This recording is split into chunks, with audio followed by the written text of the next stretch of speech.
Hello, everyone, and welcome to our Sunday service, a celebration that you can watch any day of the week, any time of the week. We are celebrating the 4th of July. We have a special treat for you this week. We have Daring Greatly in the house as one of our guest musicians. We have Lee Coulter in the house as one of our musicians. He's our musical director. And we have Paul Calabro as our practitioner. The talk that you are about to see was recorded live at the center on June 27th. I hope you enjoy it.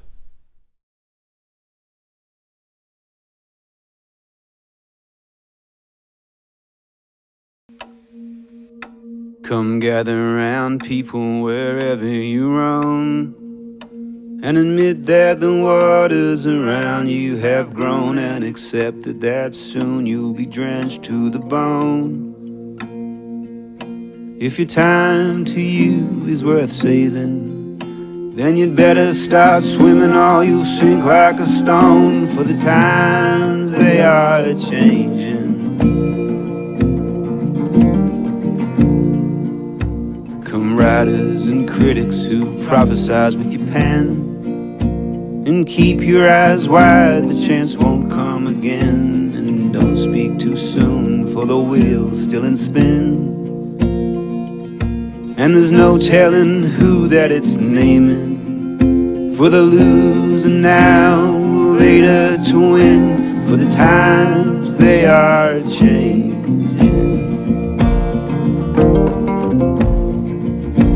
Come senators, congressmen, please heed the call.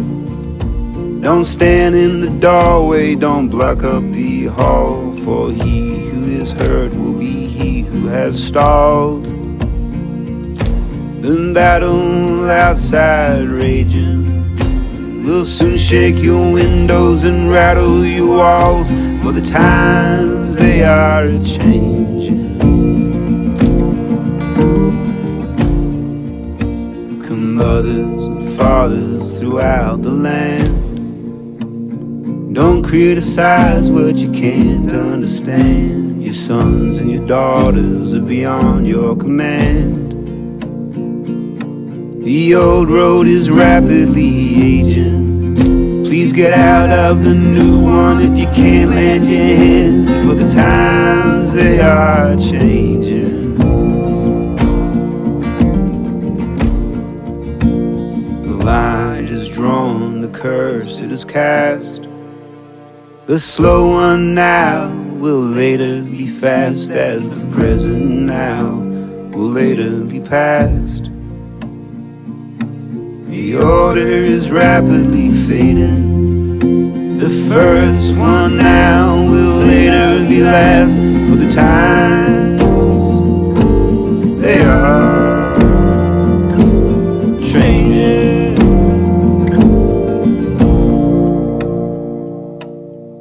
Welcome everyone to our quaint little service this morning. My name is Paul Calabro, and I'll be your practitioner of service today. And yeah, we have a nice one today. Everybody's here. Those of you who showed up, those who are online, so cool to see you. And you know, whenever we have a quaint service like this, I always think about Jesus, of course. Well, when am I not thinking about Jesus, guys? But yeah, he only had 12 followers, right?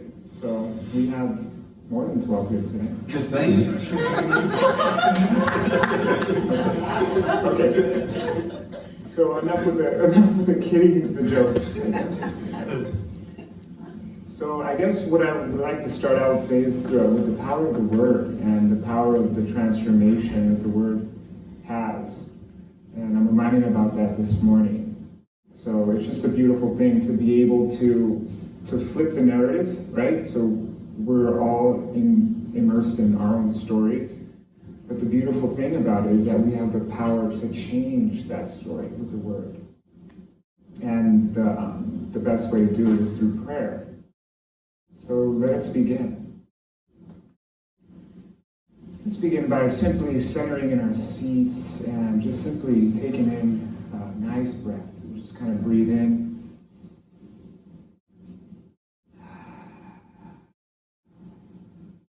One more time.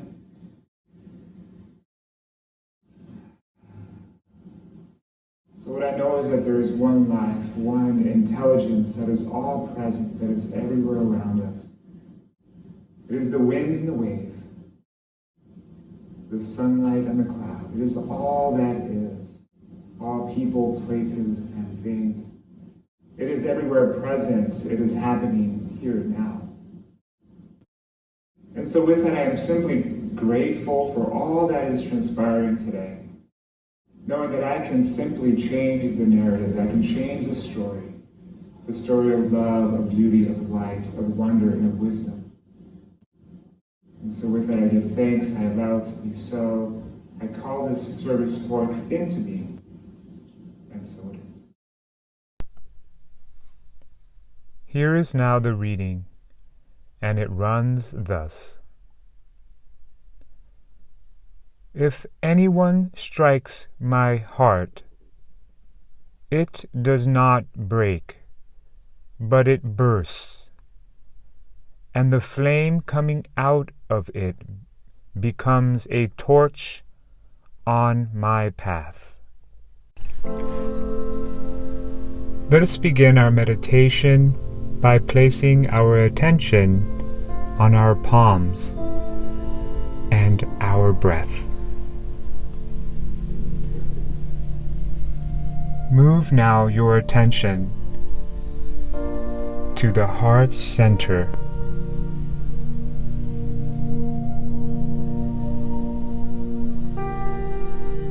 In this meditation, become free in this immediate moment. Now,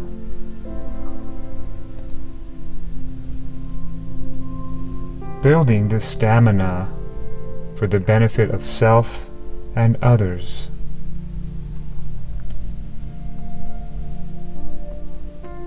Invite now all teachers, sages, and divine beings into this heart center, feeling the radiance of their presence.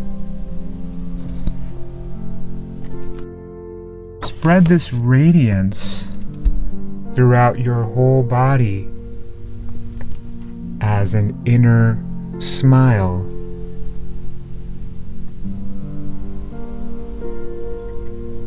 Like sunbathing from the inside out, with this radiant aim of energy residing like the sun in your heart.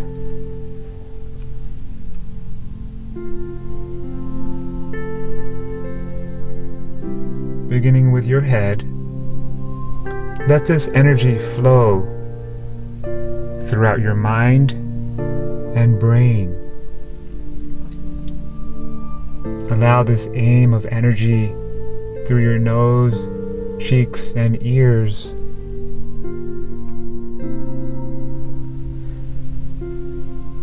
Then spread this energy to your tongue, mouth, and jaw. Moving this aim energy, this inner smile, through your neck, chest, thymus gland, and to the lungs. Spread this radiant aim energy throughout your whole entire body, so that it's feeling a radiant smile. Every organ, muscle, every nerve, and every cell.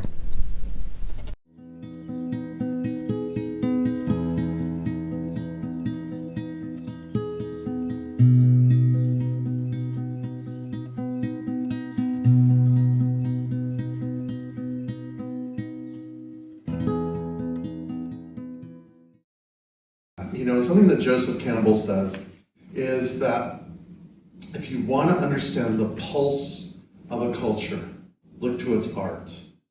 And prophets have always been writers and poets and artists since time immemorial. When you read the Hebrew prophets in the Hebrew Bible, they were poets. Just read Isaiah or Jeremiah. There's just this incredible radical critique, because you know that what the prophet does is the prophet speaks truth to power. And when Bob Dylan wrote that song in 1964, he really intended it as an anthem to what was ground swelling up. You know, and we move in fits and starts, do we not? It's kind of like dancing. You know, you go up 2 steps, you come down 1, you go up 2 steps, you come down again. And yet today it seems more important than ever, does it not? You know, last week I talked about a book that Scott Galloway writes and about this living in the post-pandemic time. And what he says is, you know, the pandemic has brought 2 things to each and every one of us. It's brought it culturally, it's brought it nationally, it's brought it globally. But I wager each person in this room today is feeling it at a very individual level. And the 2 things are this. The first is that what the pandemic has brought all of us is an accelerant. Our lives have speeded up in some ways. Yeah, we were on lockdown. I was talking to a friend of mine. Actually, I was texting him when we were talking because it was 11 o'clock Friday and whatever it was, and 4 in the afternoon in Sydney. But Sydney's on lockdown again, you know, and they're about, you know, where Sydney is today is probably where we're going to be in October. And, you know, they're on lockdown there, and they take it really seriously in Australia. But we were kind of texting back and forth about how things have accelerated. And think about your own life, right? You know, what is speeding up for you? What's falling away right now? And what's growing or moving in your own personal life? The other thing that the pandemic has brought each and every one of us is that it's brought us opportunities. You know, and sometimes opportunities are disguised as, oh my God, I have no idea what's going on, kind of experiences, right? The Chinese word for crisis is dangerous opportunity. But all of us know that there's something that's luring us, that's drawing us, right? Is that not true? Are you guys all not kind of feeling that? And so we're all, you know, if we are in tune to the times, the seasons, the years and cycles, there's this kind of energy. And, you know, like Mark Twain says, you know, history does not repeat itself, but it rhymes. And so we find ourselves looking at similarities, you know, and I was thinking this week, tomorrow is the anniversary from 1969 of the Stonewall riots, which initiated Gay Pride Month. But it's more than just Gay Pride. I want to talk about that in just a second. But there's the legends and the mythologies of what came down. You know, there's stories that say that the drag queens just, you know, had come back from Judy Garland's funeral and they were just tired of it all. And maybe that's true or not. You know, I looked it up online to see, and there's, who knows? It doesn't matter. You know, this is the legend part. But what we do know is that on that summer night in New York at the Stonewall Inn, a dump and a dive of a place that was run by the mafia, where the police would regularly come in and harass and get their grift, this group of men and women had enough. They had enough, and they said, not this time. You're not going to push us around. You're not going to intimidate us. You're not going to fill us with fear. We have a right to live our authentic life. Enough is enough. And the riots ensued for 2 days. And you know, what happened is those people that night decided not to play by the rules. They decided to do things differently. They decided to stand up for themselves. And so, you know, from that, this has grown, and you know, we're looking at this with not just people of sexual orientation, not just where a person's gender is, the color of their skin, any and all of these things. What we're realizing is that life itself inherently has dignity and worth.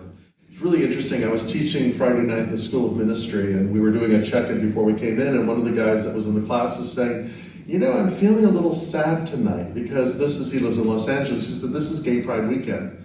And, you know, and all the young ones are out partying and having fun and things like that. And I'm thinking about what Gay Pride was like for me in the 80s.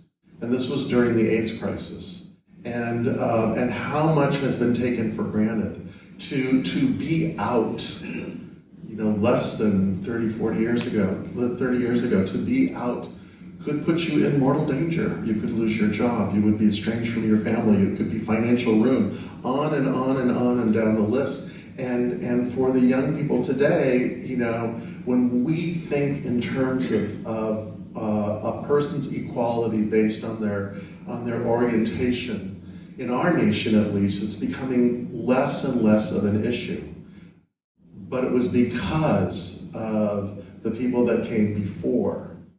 And each and every one of us are looking at where we stand to live our own authentic life.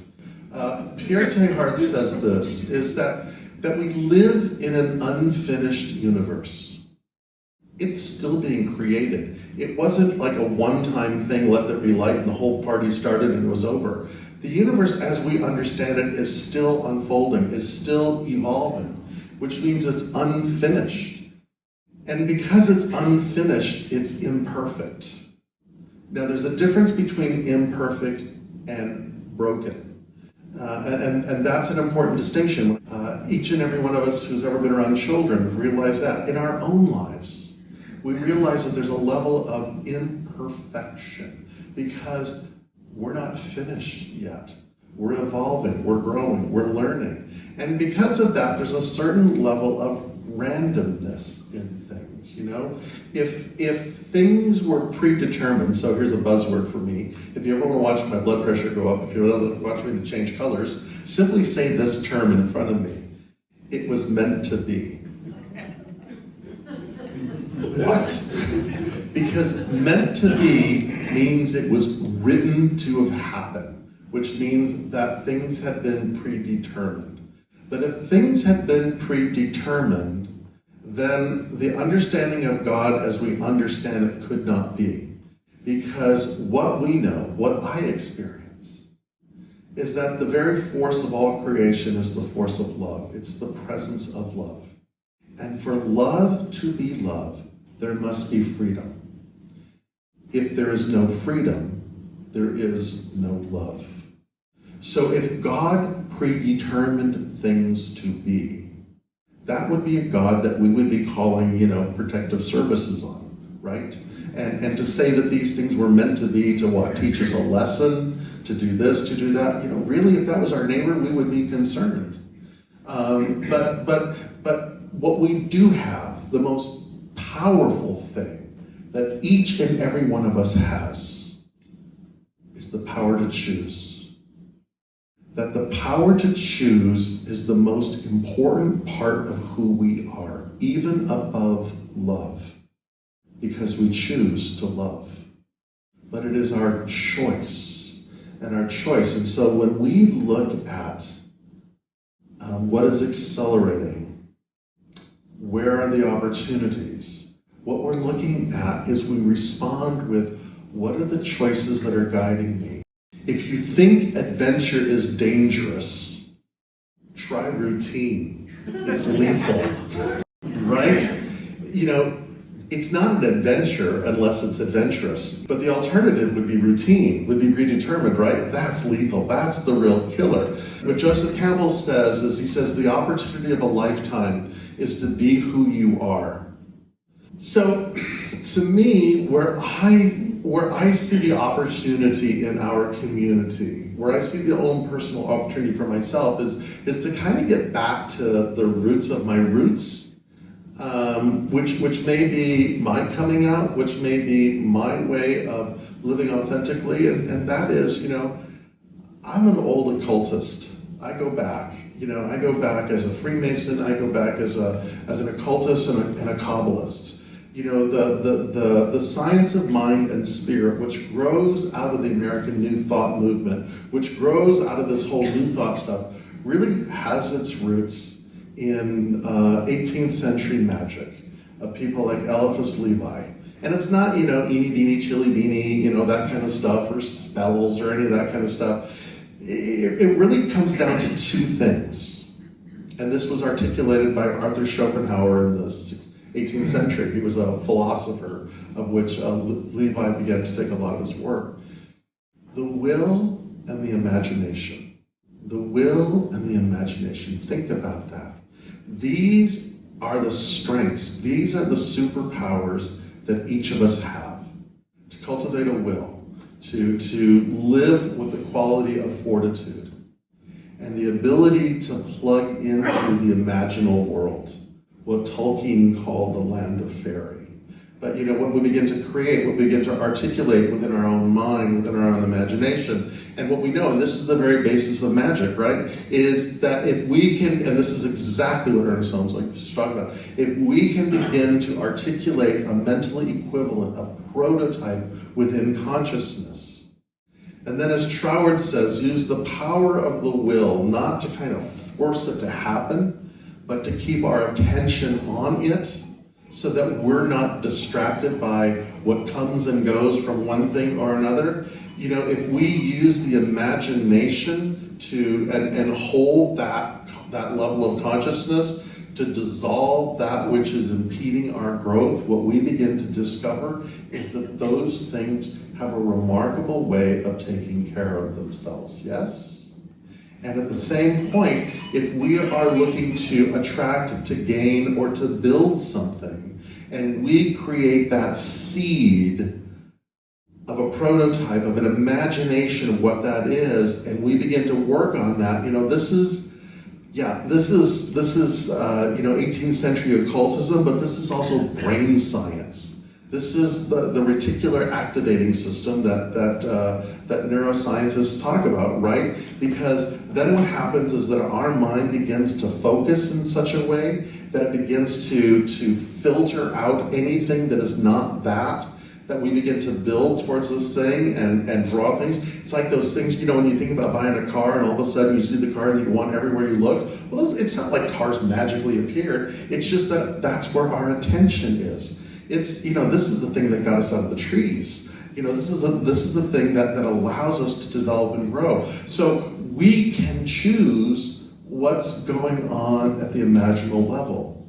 And the power of the will then keeps us focused on the thing that we desire. And as we allow ourselves to stay focused on the thing that we desire, it's magic. It begins to happen. And so, Tim Dlugo says this. He said, which are the magic moments in ordinary time? What are the magic moments in ordinary time? All of them, for those who see. All moments are magic times. Joshua Heschel, the Talmudic scholar and philosopher, says this. He says that we should be surprised every day. That we should see to it that every day we are filled with a level of amazement and awe and wonder. What Heschel says is there's two ways of knowing. The first is reason. And what reason is simply reorganizing what we already know. There's really not much innovation in reason. But at the imaginal level, in amazement, in wonder and awe, in surprise, this is where insight happens. This is where something new begins to develop. To me, it's every morning I walk my dog. And because it's like, I have a relationship with another species where we communicate to each other, we play tricks on each other, we have affection towards each other, we surprise each other, we teach it. I mean, it's the most amazing thing. We've got this whole thing going on. And he's like 3 hairs from a wolf and I'm like 2 hairs from a baboon. And yeah, we've got this amazing thing going on. So we live in a world of imagination. So the founder of our particular denomination, Ernest Holmes, says this in the Science of Mind text, page 607, if anybody's keeping score. In flashes of illumination, the inspired have seen into the very center of reality and have brought back with them a distinct impression of what they have seen and felt. A glimpse of this reality illumines the whole being with a flood of light. Every mystic has had this experience. Every mystic has had this experience, right? And we each are invited to walk into the imaginal realm, to the realm of the mystic. And what is it? It's that capacity in these flashes of illumination. We've all had them, right? You know, there's a great book out years ago. It was called When Elephants Weep. And it was really, it was beautiful. But one of the things that struck me about this is, you know, we're not the only ones that are doing this. All creation is awakening to this. All creation. And one of the things that the author talked about is like, they observe bears.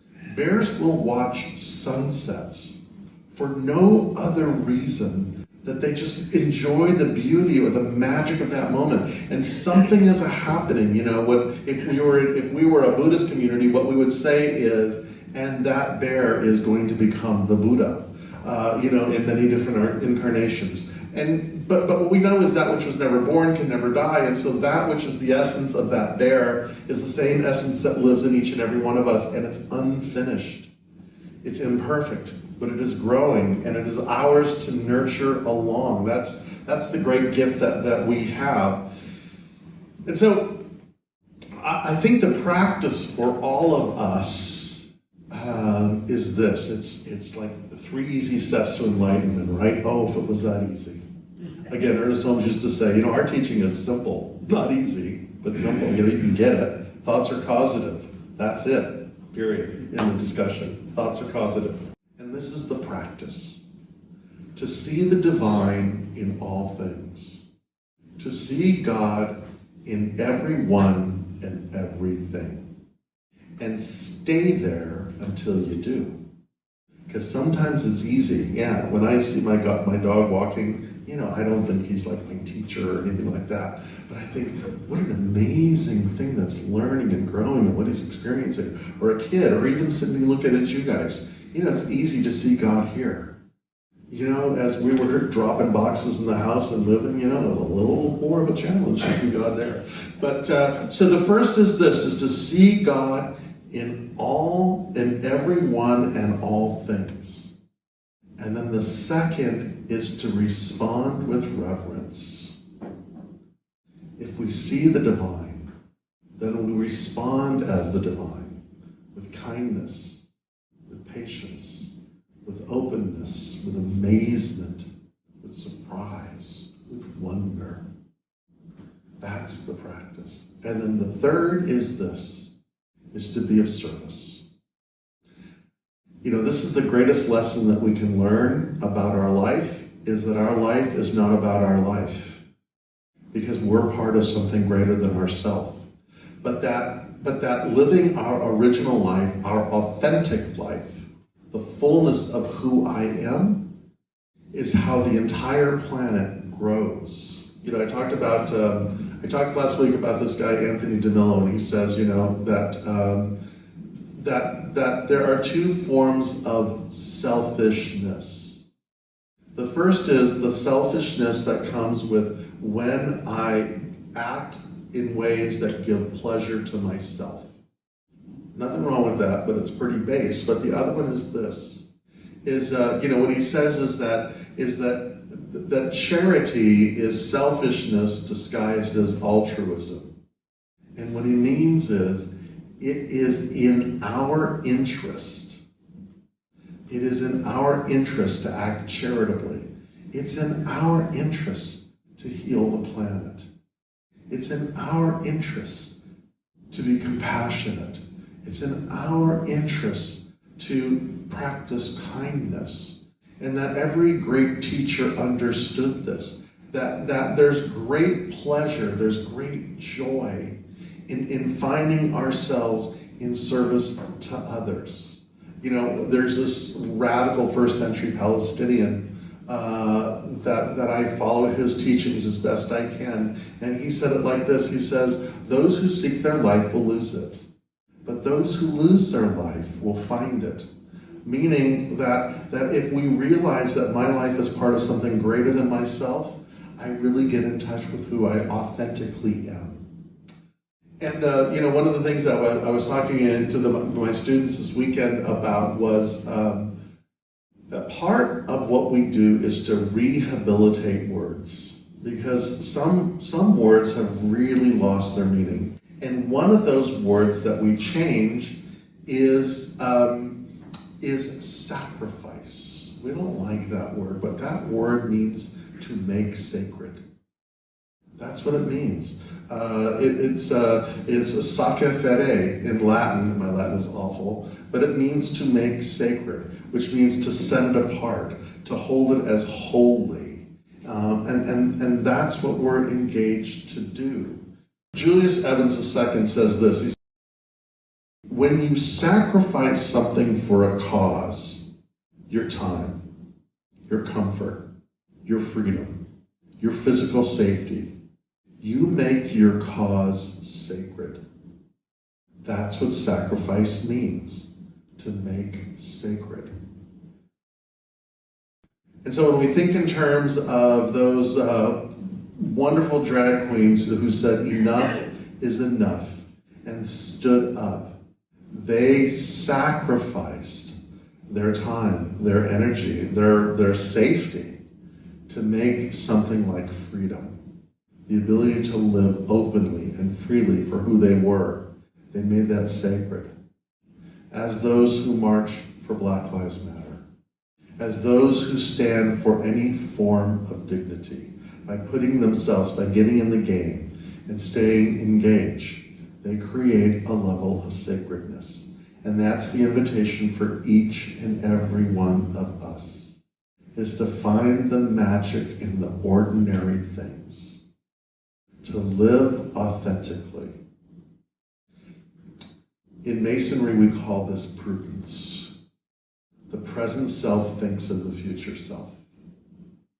What is the best thing to come? And what is the right action to take? And in doing so, we find great joy in our life. And in doing that, we change the world.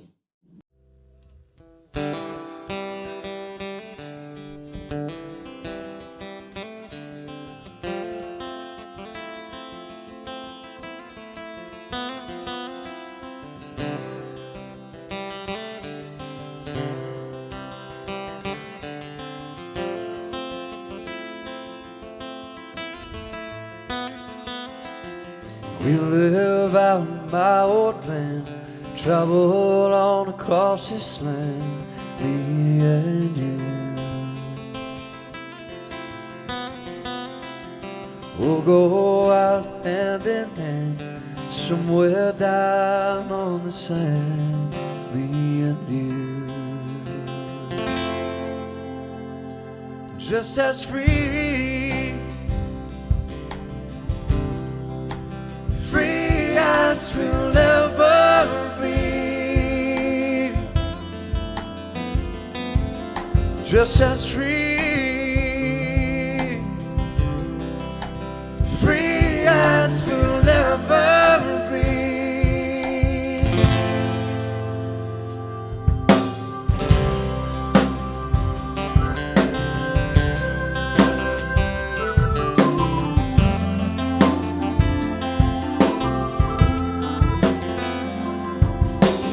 Driving till the city lights dissolve into a country sky, me and you. Lay underneath the harvest moon, do all the things that lovers do, me and you. Just as free, free as you'll ever be. Just as free, free as we'll ever be. Never be.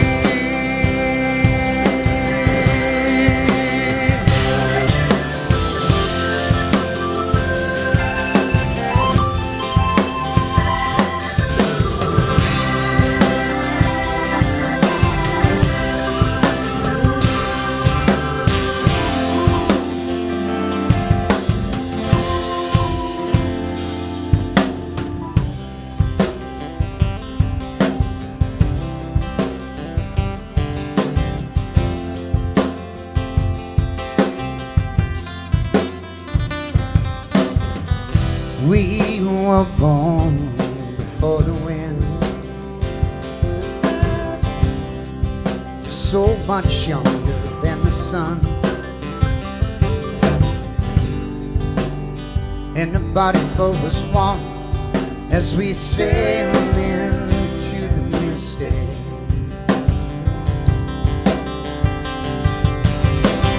Hark now, hear the angels crying, smell the sea and feel the sky, and then watch the spirits fly as we sail into the misty. Come on, come on, come on.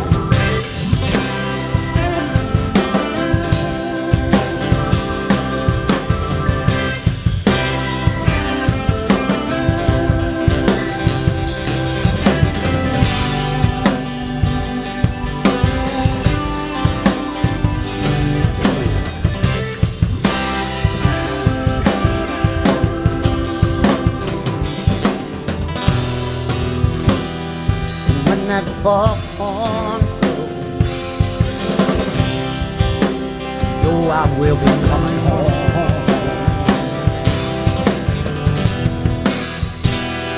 And when that foghorn blows, I wanna hear it, but don't have to fear it. Down, rock your gypsy soul, just like way back in the day before. And together there we hope as we sail through the misty. Oh, come on, come on, come on.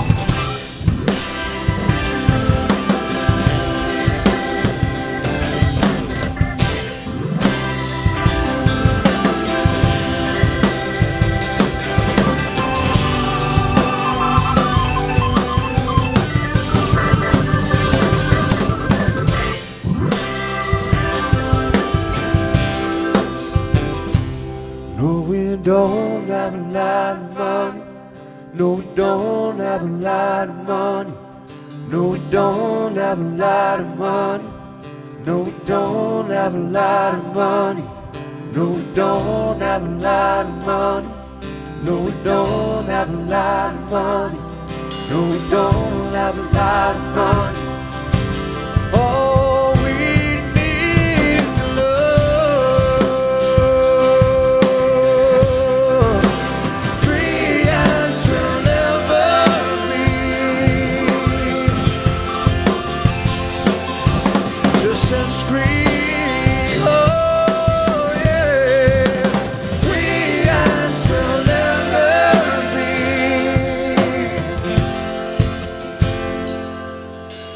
We live out my old van, travel on across this land, me and you.